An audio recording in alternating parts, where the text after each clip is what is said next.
I'm here with Rob Seale, one of the state of Texas's top attorneys responsible for MUDs, municipal urban districts.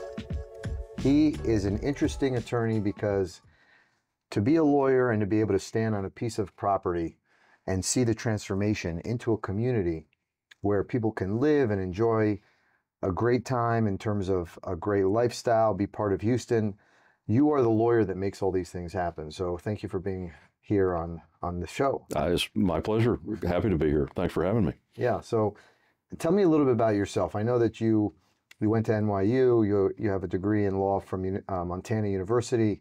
And how long have you been practicing law in the state of Texas?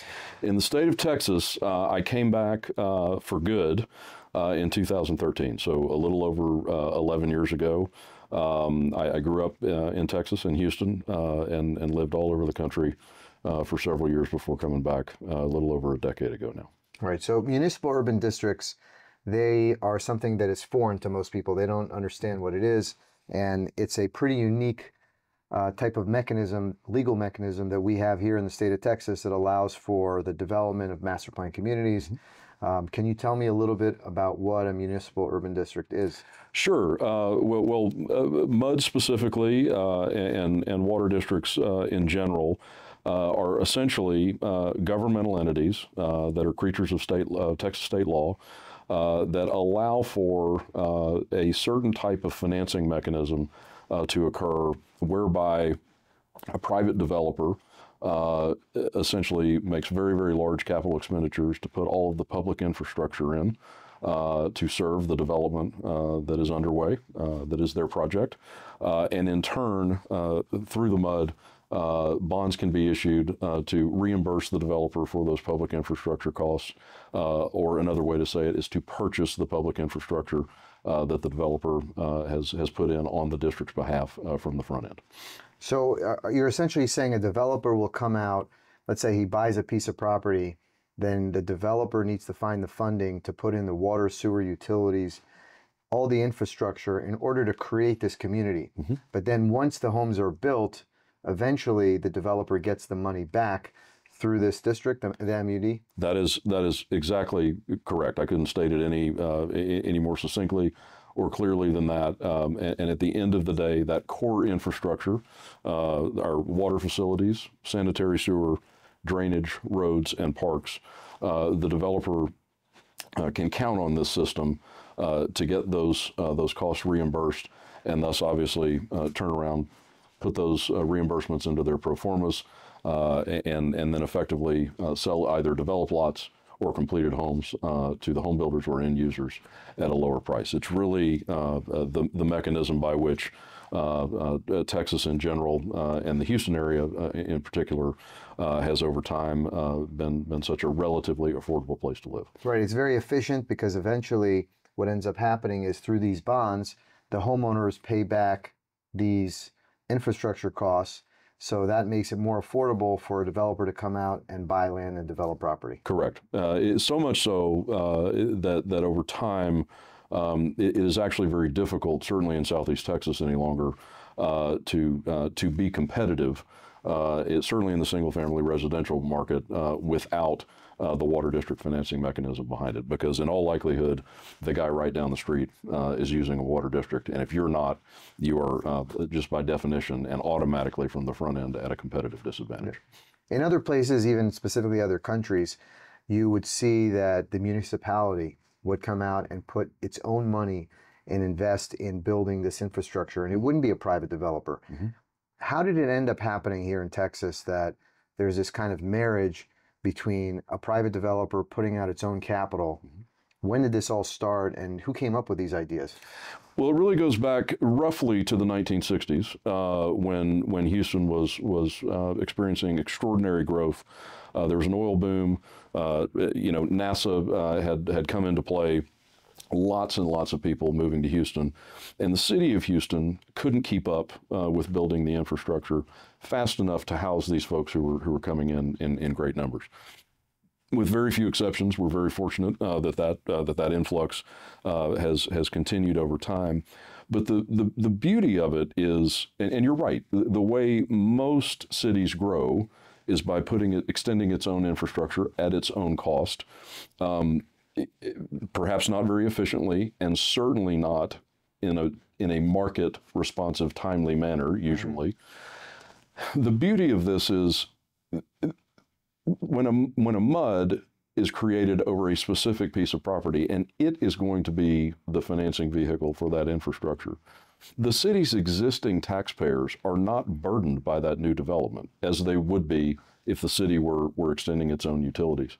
And so we like to say around here, because we believe it's true, that the growth really pays for itself. It is a self-sustaining, self-constructed model that is only paid for at the end of the day by the end users. Right. So in other states, when people are living in a city and they're upset that the city is growing because they think their taxes are going to go up, here we've more or less resolved that situation. It doesn't exist. People are cognizant of the fact that this MUD will be in place. The MUD is going to pay for the infrastructure. The MUD is going to reimburse the private developer.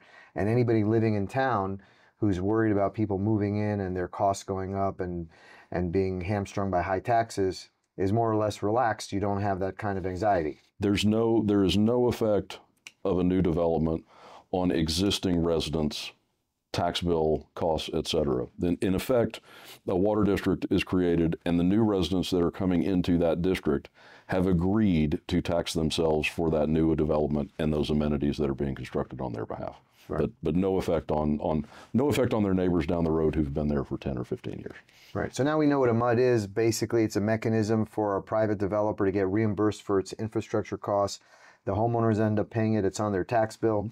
And I want to talk a little bit about how secure these payments are, because they're very secure, and normally banks don't necessarily understand how secure the payments can be coming from these MUDs and how the bonds operate. Mm-hmm. Can you talk a little bit about the safetiness in terms of the security of the stream of income that comes from those reimbursements? Certainly. So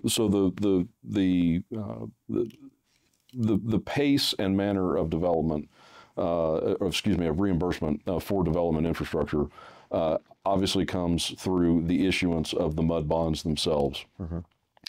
The security for those bonds is basically an unlimited tax. We refer to it as an unlimited tax in Texas. That is, the other way to say it is a general obligation bond. There is no higher security for a bond in the United States than a general obligation tax. So if a district at a given level of value and a given amount of bonds outstanding, the district not only is able to, but is required by law to levy a tax sufficient to pay principal and interest on those bonds as it comes due. In addition to that fundamental security behind the bonds, we have a regulatory scheme in Texas that has been implemented by the Texas Commission on Environmental Quality that it involves certain financial feasibility rules. And so while that security is there behind the bonds itself, an additional layer of regulatory security exists because those TCEQ rules don't allow a water district to over-lever itself under any circumstance. And so you have both the actual security for the bonds and leverage limitations that really are just really so rock solid that we haven't had any defaults in decades on these bonds. Right, so decades of no defaults, and the institutional investors that are buying these bonds, they see this as a high quality investment that is extremely safe. They apparently must, yes, because interest rates are fairly low. The interest rates are fairly low. The vast majority of Texas MUD bonds are sold as exempt bonds. The interest on them is exempt from United States federal income taxation. That obviously comes with a lower interest rate comes with that vis-a-vis taxable bonds. But there is a very, very robust market for this paper. Certainly high net worth individuals have become very familiar, principally resident in Texas, have become very, very familiar with this market. They have a great appetite for them. once bonds get rated and are more broadly available, you see larger institutional buyers come in, and I don't know what to, I can't speak for them, but obviously the market kind of speaks for itself. In this system now been in place over 50 years. Last 50 year, years. 50 years, Right. getting closer to 60 now, to be honest. But in the last year alone, Texas Water District bonds over $3 billion with a B in issuance in the last year alone, and there's no reason to think that won't be repeated this year.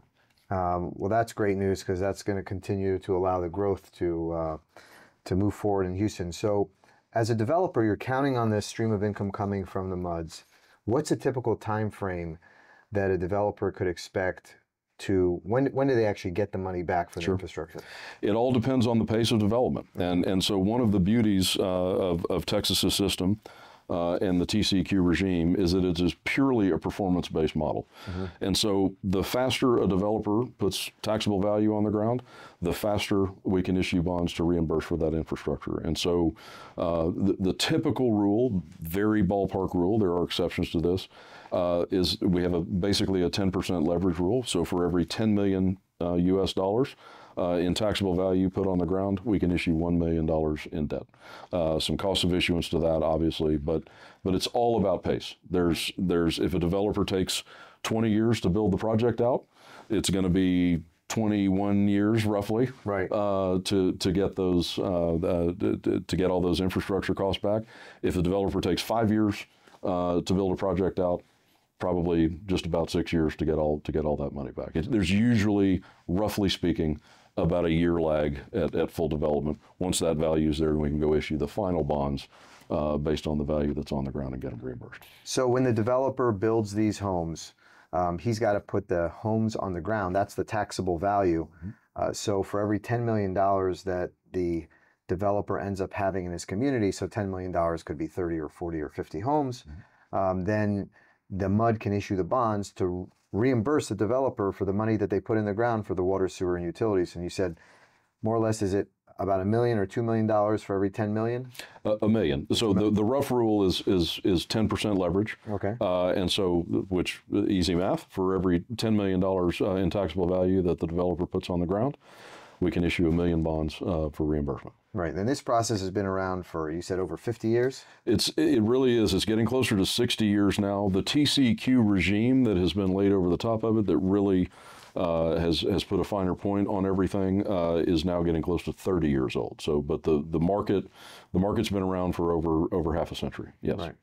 So I want to talk about the safetiness or the perceived safetiness of buying these bonds as investments, because you have institutional investors, not mom and pops, the smartest people on Wall Street are buying these bonds. So what is the perception? Are these relatively safe? Because what are they backed by?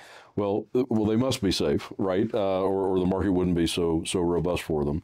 And I don't pretend to be as smart as Wall Street is, but the appetite for this paper is very, very strong. Typically on the front end, they are pre-rating. They're marketed largely to high net worth individuals who know the market well and have gotten used to it over the decades.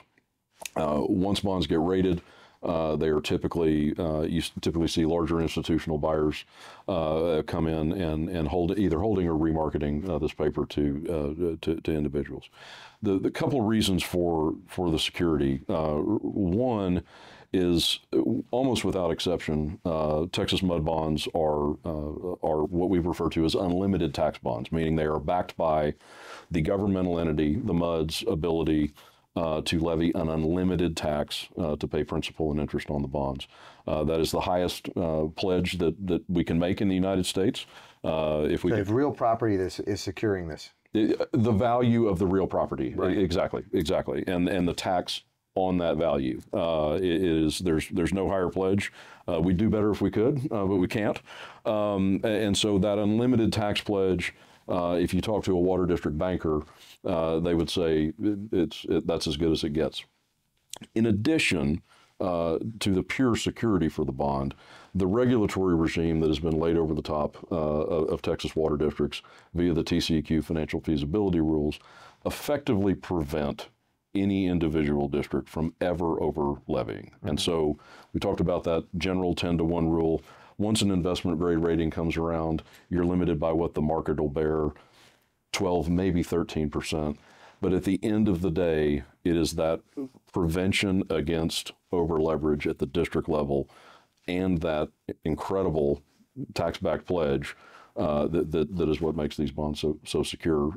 And apparently, and again, the proof is in the market, is what has made the market so robust. So even there's been decades of these bonds being issued. There's never been a default in decades. Even during the last big recession here in Texas where the real estate market fell out, there still were no defaults. So as a developer, if you're out there buying land and you're developing a community and you're counting on the stream of income coming from the mud, you can pretty much count on it. It's a done deal if you put the value on the ground.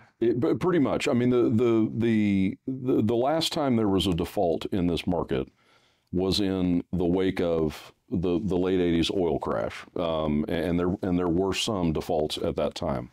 What came out of that process was the TCEQ regime that we live with now. And since that has been put in place, which is now close to 30 years old, there have effectively been zero defaults in this marketplace. And so the knowledge that market for these bonds is so robust and that those bonds will be sold gives the developer a certain level of certainty that if I perform, the market is there for these bonds and I'm going to get reimbursed. And so there's a level of certainty that is built in to this regime that if you talk to Texas developers who are in this space, I think what they would tell you is, I wouldn't do a deal without a water district because I can put it into my pro forma and feel very, very solid about what's coming back. So as a developer, if you form a MUD, you put the contracts in place, you feel very certain and secure that the stream of income will come back to reimburse you for all this infrastructure costs. That's exactly right. The whole point of this construct is giving the developer certainty that if I go do what I'm supposed to do, follow the rules, put enough value on the ground such that the district can issue bonds, I am going to get those reimbursements back. As a result, they can turn around, build that into their pricing to home builders. Home builders can build it into their pricing to the end users. And as a result, Texas has been and continues to be, and hopefully will be into the future, a relatively very affordable place to live, largely because of this regime.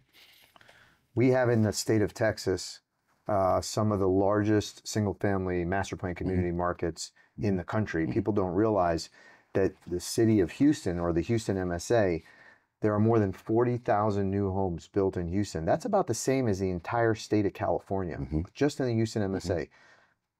This policy that we have with the MUDs, this mechanism that's in place, does it benefit other cities besides Houston as much? What cities really benefit from using these MUDs besides Houston? Well, it's really the entire Southeast region as a general matter, and Houston has grown so much now that we're certainly, and have long been, out in other jurisdictions. Sugar Land in Fort Bend County is an excellent example.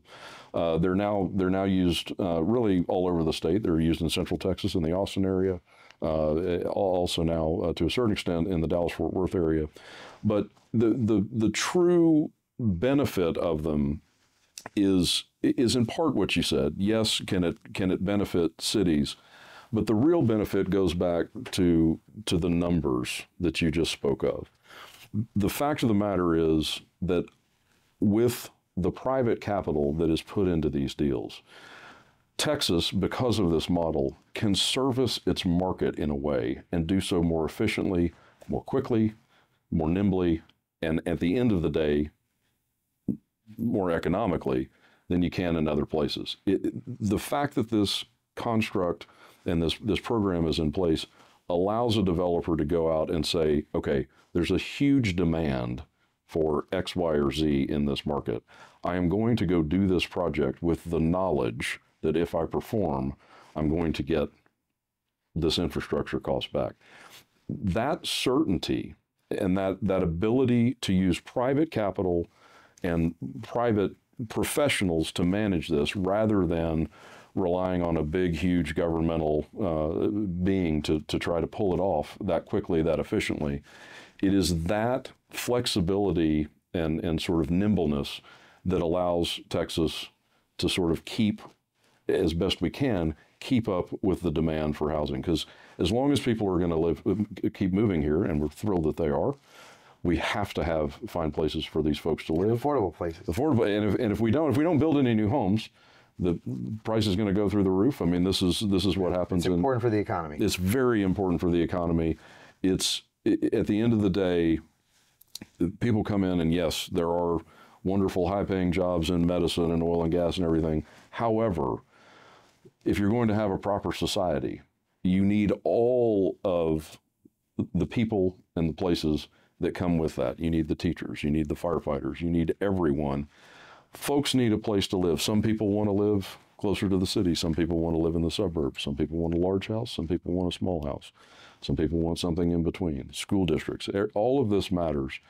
And it is this regime that allows the developer at the end of the day to make the best business decision as far as where to place a product, how to place it, how much, so that they can meet the demands of the market without worrying about too much coming in over the top of them and saying, here's what you're going to do here, whether there's really a market for that or not, if that makes sense. Understood. One last thing I'd like to talk about is timing. Mm-hmm. A developer gets their development agreement, they form the MUD, they build the infrastructure, they take the first year to put the water, sewer, utilities into the ground. Mm-hmm. Homes start popping out of the property after a year. Within 2 years, you have $10 million of homes on the ground. Mm-hmm. How soon does the developer get the reimbursement? Is it done on a quarterly basis, or how long does it take for them to get their first payments? It's typically analyzed about annually. Sometimes there's an interim, say every 6 months we'll go to the appraisal district and ask for an estimate of value. Values get certified as of January 1 each year, mm-hmm. and that typically happens in the mid to late summer. So, value is always marked as of January 1 in Texas as of each year. So if you come around about 6 months, the appraisal district says, here's what the value was on January 1. You can at that time go for an estimate, particularly if the pace of development is very, very high. You might say, well, I've put significantly more value on the ground in the last 6 months. Mm-hmm. Let's go get an estimate.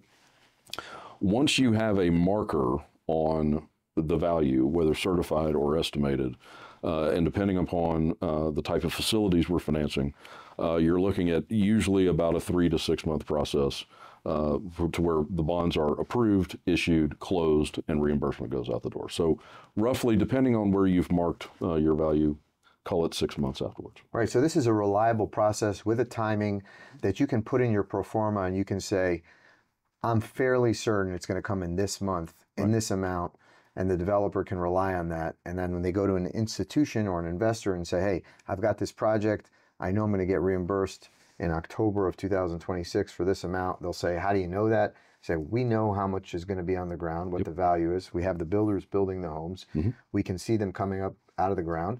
And we know how many homes will be there. We know what we're going to value them and how they'll get certified, and the money's going to come. Right. That's well described, and I think that is how most developers in this space who are borrowing, say from a bank for a development loan, that's exactly how it's pro forma'd out.